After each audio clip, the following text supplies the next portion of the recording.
भारत को अगस्त महीने में अंतर्राष्ट्रीय सुरक्षा परिषद के अध्यक्ष पद की अहम जिम्मेदारी मिलने वाली है। अगस्त महीने के लिए यूएनएससी का प्रेसिडेंट रहते हुए भारत समुद्री सुरक्षा, शांति बनाने और आतंकवाद से निपटने को लेकर अहम मुद्दों पर खास तौर से ध्यान देगा।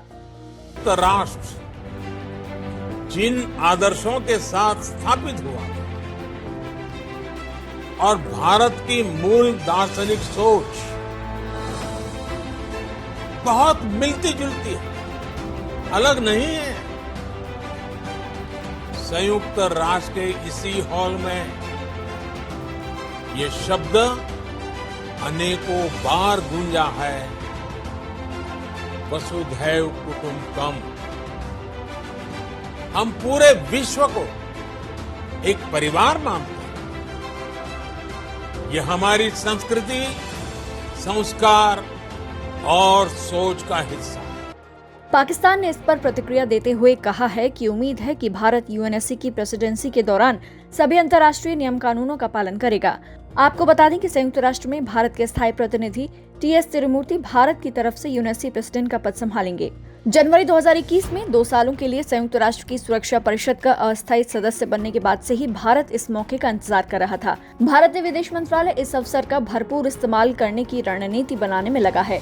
भारत ने अगस्त माह के लिए संयुक्त राष्ट्र की सुरक्षा परिषद की जिम्मेदारी संभालने से पहले कहा कि अब समय आ गया है कि संयुक्त राष्ट्र की सुरक्षा परिषद समुद्री सुरक्षा के मामले को लेकर समग्र दृष्टिकोण अपनाए। यूएन में भारत के स्थायी प्रतिनिधि टीएस तिरुमूर्ति ने कहा कि हम अगस्त में 3 मुख्य क्षेत्रों पर ध्यान देंगे: समुद्री सुरक्षा, शांति रक्षा और आतंकवाद से मुकाबला। भारत अपनी अध्यक्षता में 3 प्रमुख कार्यक्रमों के जरिए 3 विषयों पर ध्यान केंद्रित करेगा। भारत की विदेश नीति में समुद्री सुरक्षा हमेशा से ही उच्च प्राथमिकता वाली रही है।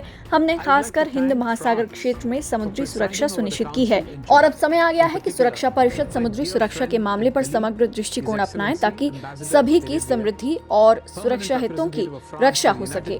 आपको बता दें कि संयुक्त राष्ट्र की परिषद में बतौर अध्यक्ष भारत का पहला कार्य दिवस सोमवार यानी 2 अगस्त को होगा। तिरुमूर्ति महीने भर के लिए परिषद के कार्यक्रमों पर संयुक्त राष्ट्र मुख्यालय में कई संवाददाता सम्मेलन करेंगे, यानी कुछ लोग वहां मौजूद रहेंगे जबकि कुछ और वीडियो कॉन्फ्रेंसिंग के जरिए जुड़ सकते हैं।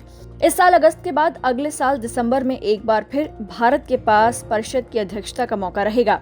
इस मौके पर भारत के संयुक्त राष्ट्र के दूत सैयद अकबरुद्दीन ने कहा कि 75 से अधिक सालों में ये पहली बार है जब हमारे राजनीतिक नेतृत्व ने यूएनएससी के किसी कार्यक्रम की अध्यक्षता करने में निवेश किया है। उन्होंने एक ट्वीट कर कहा कि शायद ये पहली बार होगा जब कोई भारतीय प्रधानमंत्री वर्चुअली ही सही 9 अगस्त को होने वाले संयुक्त राष्ट्र की सुरक्षा परिषद के कार्यक्रम की अध्यक्षता करेगा। रूस ने भारत को संयुक्त राष्ट्र की सुरक्षा परिषद की अध्यक्षता मिलने पर बधाई दी है और कहा कि भारत के एजेंडे से वो सचमुच प्रभावित है। रूस ने कहा कि भारत आतंकवाद रोधी, शांति और समुद्री सुरक्षा जैसे वैश्विक मुद्दों पर जोर देता रहा है।